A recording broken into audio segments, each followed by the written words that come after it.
किया, वहीं से हम प्रारंभ करते हैं। सुमित्रा नंदन ने कहा कि परशुराम की घोषणा धनुष किसने तोड़ा है। राजा जनक अतिकर उतर देख ही मान हो गया, बंधु आपके खड़े हो गए और मेरा तो प्रश्न पहले से ही खड़ा था कि धनुष किसने तोड़ा। बंधु ने उत्तर किया कि हो ही क्यों, एक दास तुम्हारा, धनुष तोड़ने वाला आपका कोई दास होगा, कोई दास धनुष तोड़ने वाला। मैं विचार यह करने लगा कि मैंने प्रारंभ से लेकर के आज तक किसी भी छात्र को, किसी शिष्य को, किसी सेवक या दास को धनुष खंडित करने की शिक्षा कभी दी नहीं, और जब शिक्षा दी नहीं तो फिर ये दास हमारा कैसे बन गया और मैं उसका स्वामी कैसे बन गया। तुम्हारे बंधु ने ये भ्रामक उत्तर दिया, भ्रम पैदा करने वाला उत्तर दिया कि धनुष तोड़ने वाला आपका कोई दास है। हमारा प्रश्न था किसने तोड़ा, भैया ने आपने कहा तोड़ने वाला कोई दास है। ये उत्तर भ्रामक है। ठीक उसी प्रकार से कि जैसे परीक्षार्थी परीक्षा केंद्र में जाता है और प्रश्न पत्रों सामने होता है, उत्तर पुस्तिका हाथ में होती है और कोई उस प्रश्न पत्र में पढ़े और यह लिखा हो कि आपके पिताजी का क्या नाम है, और कोई लक्ष्मण जैसा बुद्धिमान परीक्षार्थी बैठा हो तो सीधे लिखेगा वही है वो एक बाप हमारा। तो जिस समय निरीक्षक महोदय मूल्यांकन करेंगे तो इतने अंक दे देंगे कि प्रातःकाल समाचार पत्र में ढूंढे नहीं मिलेगा कि अनुक्रमांक कहाँ लिखा। और हमसे तुम बता रहे हो कि भैया ने हमारे उत्तर कर दिया, आप समझ नहीं पा रहे हैं। कुमार लक्ष्मण ने एक बिंदु और रखा कि ये धनुष टूटा है, सूर्य उदय होता है, हर से सकल निशा अवसाना, निशा का अवसान रात्रि का आगमन और दिवस का आगमन कहीं ये सूचित करता है कि सब कमल कोक मधुकर खगनाना प्रसन्न है। लेकिन लक्ष्मण ने कहा ये सब ज्ञानी जन हैं, ये बुद्धिमान जन हैं, सूर्य के उदय होते ही प्रसन्न होते हैं। अगर सूर्य के उदय होते ही ये सब प्रसन्न होते हैं तो कुमार लक्ष्मण ये तो मानसकार का भाव है कि हर से सकल निशा अवसाना एक भाव और देता है। वो दिवस के संदर्भ में नहीं कहता, वो रात्रि के संदर्भ में कहता है। राका रजनी भगति तव और राम नाम स्वयं सोम। ये चंद्रमा ये राम का नाम है, ये चंद्रमा राम का नाम है, और जो रात्रि है ये युवा रात्रि, गहरी काली अंधियारी घोर रात्रि ये भक्ति है। अपर नाम उदगन विमल बसौ भगत उर्वोम। ये भक्त के आकाश रूपी हृदय में आप प्रभु वास करें। कैसे तो कहा राका रजनी भगत तो काली अंधियारी घोर रात्रि आपकी भक्ति है, आपकी भक्ति है। और इस भक्ति में जो भक्त इसका आदर करते हैं तो ये ग्रंथ कहता है कि राम भक्ति जग चार प्रकारा और चारु सुकृति अनक उगारा। ये चारु सुकृति अनक उदारा चहु चतुर कह नाम आधारा और ज्ञानी प्रभु विशेष प्यारा। राम के चार भक्त होते हैं, आर्थ अर्थार्थी, जिज्ञास और ज्ञानी। अगर हर से सकल निशा अवसाना में ज्ञानी जन है तो परमात्मा की उस रात्रि की भक्ति में चार प्रकार के भक्तों में ज्ञानी भक्त भी लगा हुआ है, वो भी पीछे नहीं है। राम भगत जग चार प्रकारा सुकृति चारु अनग उदारा। और लक्ष्मण जिसके हृदय में भक्ति होती, आपने कहा सुख है तो सुख यहां भी है। कैसे? भगति स्वतंत्र सकल गुण खानी। भक्ति तो सारे गुणों की और सुखों की खान होती है। और बसौ भगत उर्व्योम राका रजनी भगत, जहां रात्रि की भक्ति है वहां राम का नाम चंद्रमा के सदस्य है। इसलिए कुमार लक्ष्मण आपका ये कथन कि हर्षे सकल निशा उसाना, अगर रात्रि के कमल से प्रसन्न है तो रात्रि में भी प्रसन्न है। आइए, आपने अंतिम बिंद दिया, हमने गंभीरता के साथ उसे श्रवण किया। एक धन पर ममता आपको धनुष्य ममता है। ज्ञानी ज्ञानी कहने में ममता नहीं होती,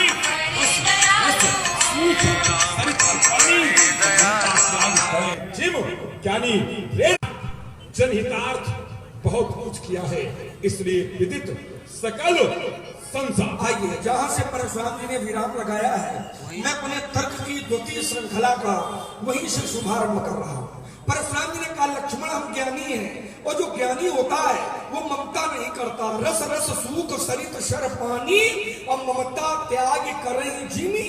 ज्ञानी, जो ज्ञानी होता है वो ममता नहीं करता है, वो ममता का त्याग करता है। अब थोड़ा चिंतन करें कि ज्ञानी ज्ञानी कब बनता है। ज्ञानी ज्ञानी तब बनता है जब व्यक्ति को ज्ञानार्जन होता है, जब व्यक्ति को ज्ञान प्राप्त होता है तब वो व्यक्ति ज्ञानी बनता है। तो ज्ञान कौन है? ज्ञान मिलेगा तभी हम ज्ञानी बनेंगे। तो ये ज्ञान कौन है? ज्ञान माने, ज्ञान माने, अगर पूछा जाए ज्ञान माने क्या होता है तो इसका उत्तर एक ही निकलेगा कि ज्ञान माने भगवान, ज्ञान माने ब्रह्म। और ब्रह्म वेद का एक सूत्र कहता है कि ज्ञानम अनंतम ब्रह्म। जो ज्ञान है वो ब्रह्म है। और इसी की एक अर्धानी रामचरित मानस में भी है। उन्हीं परमात्मा के लिए एक महात्मा जी ने विचार किया और ये निर्णय पाया था कि ज्ञान विराग सकल गुण ऐना, और यही विश्व में देखब भरी नहीं। तो ज्ञान माने भगवान। आप कहते हो ज्ञानी ममता नहीं करता है, तो ज्ञानी ज्ञानी तब बनता है जब वो ज्ञान को प्राप्त करता है। वो ज्ञान है भगवान, और जबकि भगवान स्वयं ममता करते हैं। प्रमाण हमसे लीजिए। शास्त्र ने कहा कि प्रणमः पूर्व नर नारी बहोरी, मैं नगरवासियों की वंदना करता हूं। क्यों करता हूं? वो इसलिए करता हूं कि उन नगरवासियों के ऊपर परमात्मा की जो ममता है वो थोड़ी नहीं है, वो बहुत ज्यादा है। ममता जिन पर प्रभु ही न थोड़ी, परमात्मा की जो ममता है वो थोड़ी नहीं है, वो बहुत ज्यादा है। तो जब ज्ञान ममता कर सकता है, जब भगवान ममता कर सकता है, तो फिर ये ममता गलत कैसे है? चिंतन किया तो एक निष्कर्ष मिला कि जो ममता परमात्मा से जुड़ जाएगी वह ममता उपासना बन जाएगी, और जो ममता संसार से जुड़ जाएगी वो ममता वासना बन जाएगी। जो ममता संसार से जुड़ेगी वो वासना, और जो ममता परमात्मा से जुड़ेगी वह ममता उपासना। दूसरा तर्क आपने कहा कि लक्ष्मण ये जो रात है और ये जो चंद्रमा है ये भी भक्ति है। देखो महाराज, मेरा भक्ति और भक्त पर कोई प्रश्न चिन्ह नहीं था। मेरा तर्क ये था कि धनुष टूटा तो सब खुशी है, धनुष टूटा तो कमल कोक मधुकर खगनाना, हर्षे सकल निशा ओसाना। जब रात का विनाश हुआ, अब ये रात क्या है? ध्यान दीजिए थोड़ा, हम साधारण रात की बात थोड़ी कर रहे हैं, वो आप उत्तर भक्ति का करने लगे। भक्ति पर कोई तर्क नहीं है, भगवान और भक्ति पर कोई तर्क होता है का? ये दोनों अतर्क है ना? तो भक्ति पर कोई तर्क नहीं है और भगवान पर कोई तर्क नहीं है। तर्क कहा था तो हमने कहा था कि जैसे सूर्योदय होता है तो सूर्योदय होने पर साधु संत ऋषि मुनि महात्मा प्रसन्न होते, वैसे ही धनुष टूटा तो कमल कोक मधुकर खगनाना, हर्षे शिकल सकल निशा औसाना। ऐसे प्रभु सब भगत तुम्हारे। और खुशी कब होंगे? कब हुई है टूटे धनुष सुखारे। जब धनुष टूटेगा तो ये सुखी होंगे, धनुष टूटा तो ये सुखी हुए। और जब ये सुखी हुए, जब ये सुखी हुए तो सूर्य उदय होने पर प्रसन्नता संतों को होती है, ज्ञानियों को होती है, धर्मशीलों को होती है, महापुरुषों को होती है। लेकिन सूर्योदय होने पर बहुत प्राणी ऐसे हैं जो दुखी हो जाते हैं। बहुत प्राणी ऐसे हैं जो सूर्योदय होने पर दुखी होते हैं। अब सूर्योदय होने पर दुखी कौन होते हैं? तो जितने अच्छे लोग हैं, जितने संस्कारवान लोग हैं, वो सूर्योदय होने पर प्रसन्न होते हैं। और जितने अल्पज्ञ हैं, जितने अल्प बुद्धि के लोग हैं, कैसे? कहा काम, क्रोध, कैरव। कैरव प्राय लोग जानते होंगे किसको कहते हैं, है ना? तो उनको कभी दिन सुहाता नहीं है, दिन कभी उनको अच्छा नहीं लगता है। तो तर्क मेरा यह था कि धनुष टूटा तो सब प्रसन्न है। प्रभु दो चाप खंड मही डारे, तो देख लोग सब भये सुखारे। तो आपका विरोध हमें यहां नहीं समझ में आ रहा है कि आखिर विरोध क्यों कर रहे हो, जबकि वो तो संतों को प्रभावित करने वाला है। वो तो महापुरुषों के चेहरे पर प्रसन्नता की झलक दिखाने वाला है। वो तो महापुरुषों की कृपा का पात्र है। तो जब वो महापुरुषों की कृपा का पात्र है, संतों के चेहरे पर मुस्कुराहट लाने वाला है, और उसके लिए ये भरोसा है, ये थोड़ा नहीं समझ में आ रहा।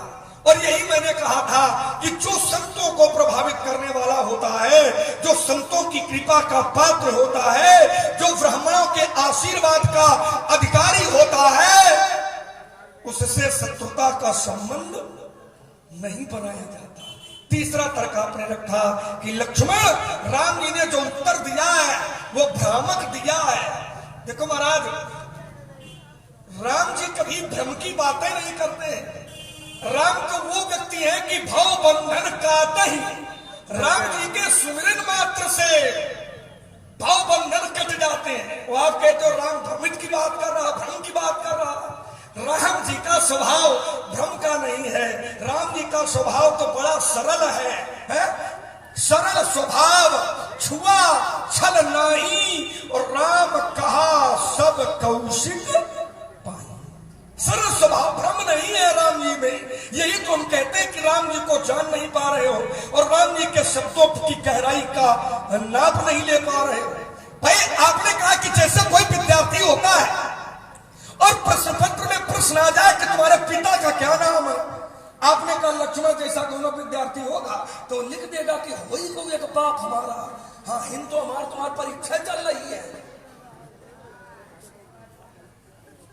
परीक्षा यहां हो रही है क्या? यहां परीक्षक और विद्यार्थी का संबंध नहीं है। जो धरती बनाई है वो परीक्षक और परीक्षार्थी की नहीं है। जो धरती बनाई है वो शत्रु की है। सुनो राम जही शिव धन तोरा, तो साहस बाहु सम सो रिपु। तो धरती है वो शत्रुता की है, धरती परीक्षा की नहीं है। इसलिए मैंने कहा था कि समझ नहीं पा रहे हो, क्योंकि एक शब्द पर्याप्त है। धनुष किसने तोड़ा है? भ्रम मिटाने के लिए। अब वो शब्द क्या है? तो मानसकार ने प्रमाणित किया था कि सभे बिलो के लोग सब जान जान की भीड़, वो हृदय न हर्ष विषाद कछु बोले श्री। ये शब्द इतने बड़े बड़े महात्मा यहां बैठे हैं, इतने बड़े बड़े धर्मज्ञ बैठे हैं, शतानंद जी हैं, याज्ञवल्क्य जी उपस्थित हैं, विश्वामित्र जी उपस्थित हैं, लेकिन मानसकार ने किसी भी व्यक्तित्व के आगे इस शब्द का प्रयोग नहीं किया है। यह शब्द का अर्थ किन अर्थों में जाएगा आप जैसे विज्ञ पुरुष तो जानते ही होंगे।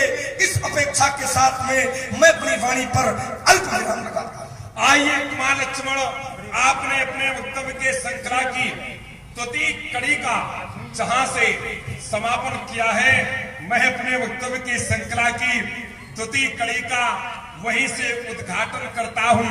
लक्ष्मण ने कहा कि हमारे भैया ने जो उत्तर दिया है ये भ्रम पैदा करने वाला नहीं है। हमारे भैया का स्वभाव तो बड़ा ही सरल है, वो बड़े सरल स्वभाव के हैं। क्या सरलता यही है कि जिस समय ये धनुष तोड़ा गया उस समय धनुष तोड़ने वाले ने अपने की भावा अभिव्यक्ति दी है, वो किस प्रकार की है देखी, उन्होंने देखी और जब देखा तो क्या देखा, तो हृदय ने यही कहा कि ये जानकी के प्रति जिस भाव से देखा तो देखते ही उनके हृदय में सिय बिलोक तक्यो धन कैसे चितव करुण लघु प्यालई जैसे एक सर्प के छोटे से बच्चे को करुण देखता है तो सर्प का बच्चा, सर्प का शिशु कुछ न बिगाड़े करुण का, लेकिन करुण उस पर तत्काल आक्रमण कर देता है। तो ठीक उसी प्रकार की आक्रामक नीति को अपनाते हुए, जन्मजात बैर को धारण करते हुए इस धनुष के प्रति धनुष खंडनकर्ता ने व्यवहार किया है। और आप कहते हैं कि सरल स्वभाव, क्या सरलता का यही भाव होता है? सरलता तो ये कहती है कि हम आपका अहित करें, इसके उपरांत भी तुम हमारा हित करो और हम तुम्हारा कोई अहित न करें और तुम हमारी जीवन लीला समाप्त कर दो और फिर भी बड़ी सभा में ये दावा करो कि हमारा स्वभाव बड़ा सरल है, हम बड़े। अगर सरलता का यही मानदंड होगा तो संसार में फिर कठिनता को क्या लोग कहेंगे? इस धनुष ने धनुष खंडनकर्ता का कुछ नहीं बिगाड़ा था, इसके उपरांत भी जन्मजात दुश्मनी शत्रुता निभा करके उसने इस धनुष का खंडन किया। आप कहते श्री, आप श्री की ओर ध्यान दे, मैंने ध्यान दिया। एक व्यक्तित्व तो ऐसा भी था जिस समय उसका जन्म हुआ तो ये कहा गया कि भय प्रकट श्री कंता, भय प्रकट श्री से युक्त होकर के वह व्यक्ति प्रकट हुआ है। अगर आपका यह संकेत है कि धनुष तोड़ने वाला श्री के प्रति स्वयं को समर्पित करके श्री को धारण कर चुका है तो कुमार लक्ष्मण, क्या उस समय भी उसका पाणी ग्रहण संस्कार है? भय प्रकट श्री। आइए एक अन्य बिंदु जिस पर मैं गंभीरता से चर्चा कर रहा था, लक्ष्मण ने कहा कि आपने शत्रुता का संबंध बना लिया, वो महापुरुषों का कृपाकांक्षी है, महापुरुषों का कृपा पात्र है, महापुरुषों के मुखमंडल में प्रसन्नता की अभिव्यक्ति दिलाने वाला है काम धनुष खंडन करता। कुमार लक्ष्मण, मैंने उसे सीधे शत्रु नहीं बनाया है। जब भैया ने कहा कि आप मेरे नाथ हैं, नाथ संबोधन, हमें नाथ कहा तो हमें स्मरण आया कि जब मैं नाथ बन गया तो आज धनुष खंडन करता मेरा सेवक बन गया और सेवक स्वामी के बीच एक संबंध होता है। क्या सिर धरि आयसु करिए तुम्हारा और परम धर्म यह नाथ हमारा।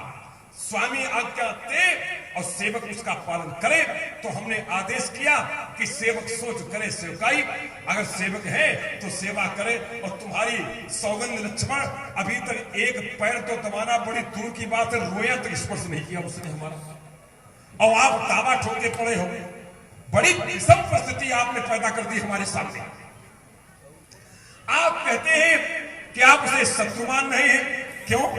हम अगर शत्रु मान रहे हैं तो एक योगी अपनी योग साधना से जिस उत्तम गति को प्राप्त करता है, एक माता सती अपने सतीत्व के बल पर जिस उत्तम गति को प्राप्त करती है, एक युद्ध क्षेत्र में शत्रु के समक्ष अगर कोई प्रिय गति को प्राप्त होता है तो उसको भी वही उत्तम गति मिलती है।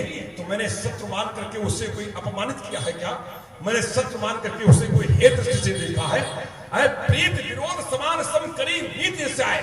सिद्धांत कहता है कि प्रीत और विरोध समान व्यक्ति से करना चाहिए। तो धनुष तोड़ने वाले को हमने अपनी बराबरी का रखा है, समानता का रखा है। जो मैं हूं मैं उसे ही मान रहा हूं। और तुम्हें लगता है कि परशुराम ने कोई न्यून बात कहती है? आइए अंतिम बात पर छोटा सा मैं छोटी टिप्पणी करने के बाद अपने कथन को विराम दूंगा। लक्ष्मण ने कहा भगत की बात थोड़ी हो रही थी, तुम्हें पता है कि जो तुमने कहा उसमें क्या अर्थ निकला है? बोले ज्ञान माने क्या होता है? ज्ञान माने क्या होता है? ज्ञान माने क्या होता है? ये माने हमसे तुम पूछ रहे हो? ज्ञान माने, ज्ञान शब्द क्या धातु से बना? आज ये सौभाग्य की आचार्य बैठे थे और ज्ञान शब्द क्या धातु से बना है? जिसका अर्थ होता है जानना। ज्ञान माने जानना। अब प्रश्न ये पैदा होता है कि आपने कहा कि वहां ज्ञान ब्रह्म है, ज्ञान ब्रह्म है, तो ज्ञान ही ब्रह्म नहीं है, बहुत कुछ ब्रह्म है। इस पर बड़ी चर्चा की जा सकती है। हम इतना ही कहेंगे कि ज्ञान तो हमारे भगवान शंकर भी ये प्रभु समर्थ सर्वज्ञ शिवो ये सकल कला गुण धाम अयोग ज्ञान वैराग्य निधि है प्रणत कल्प तरुणाम। भगवान शंकर ज्ञान निधि है, ज्ञान के सागर हैं। हम उनके शिष्य हैं, वो हमारे गुरु हैं। इसलिए कुमार लक्ष्मण उस ज्ञान निधि में हमें उस ज्ञान के सागर में हमें स्नान करने का, डुबकी लगाने का अवसर प्राप्त हो चुका है।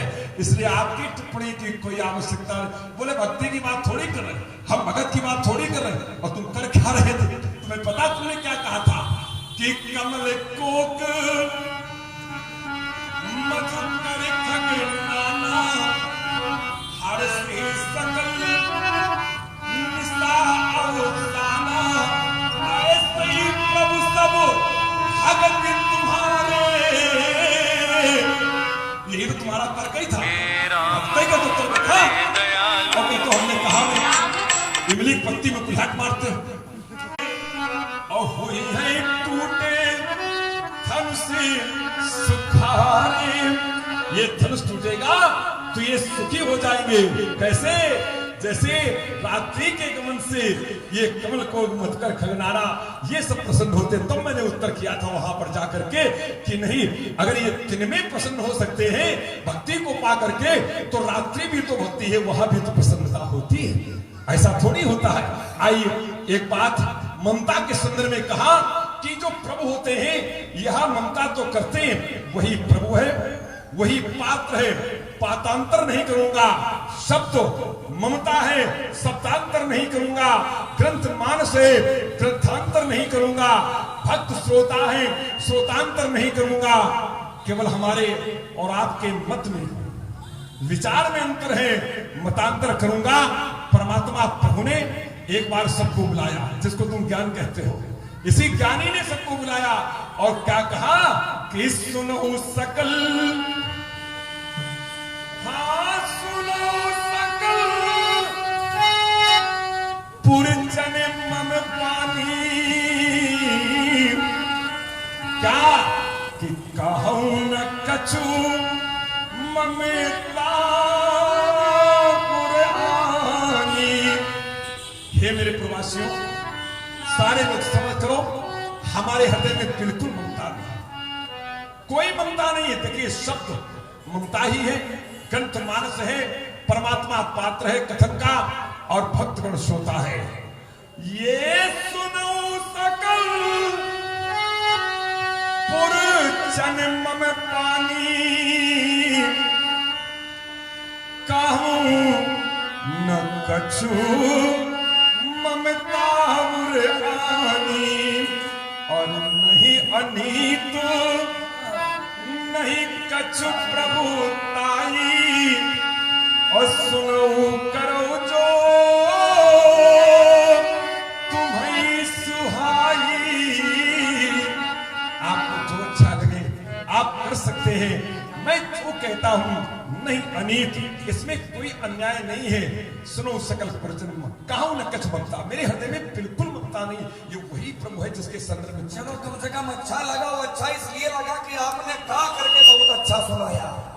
इसके लिए हम आपको विशेष प्रणाम करते हैं और अपेक्षा करते हैं कि परसाल से एक अतिरिक्त वाद्य यंत्र परशुराम जी के लिए एकत्रित किया जाए। आइए थोड़ा चिंतन करते हैं। परशुराम हमने देखिए इसका निष्कर्ष दे दिया था, निर्णय दे दिया था ममता का, कि ममता परमात्मा भी करता है। अगर ममता बुरी है तो फिर परमात्मा ममता क्यों करता है? परमात्मा ने स्वयं ममता की है और इसके लिए शास्त्र में कहा, हमने प्रमाण पढ़ा था। एक प्रमाण नहीं कई प्रमाण है कि ममता बुरी अच्छी, ये हमारी केवल कल्पना है। इसीलिए मैंने उत्तर किया था, ये जो ममता है, ममता अगर संसार से करोगे तो ये ममता वासना बन जाएगी, और यही ममता अगर परमात्मा से करोगे तो ये ममता उपासना बन जाएगी। दो शब्दों में हमने आपके इस निष्कर्ष का उत्तर कर दिया था। आपने कहा परमात्मा कहते हैं कि मुझे ममता नहीं है। चौपाई इन्होंने सुनाई, समाने व्यास जी थोड़ा हमारा भी ले ले आप। परशुराम जी ने हमको पंक्ति सुनाई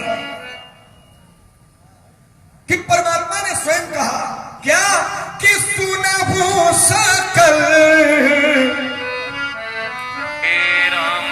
सुनहु सकल कहबो न कछु ममता उर आनी। ध्यान देना थोड़ा। परमात्मा कहते हैं कि मुझे ममता नहीं है। ये परशुराम जी प्रमाण दे रहे हैं और हम प्रमाण दे रहे हैं क्या कि जही जन पर ममता अति छोहू, अति छोहू कही करुणा कर कीन वो। आप कहते परमात्मा ममता करते नहीं है, जबकि परमात्मा ममता करते हैं। और करते क्या है?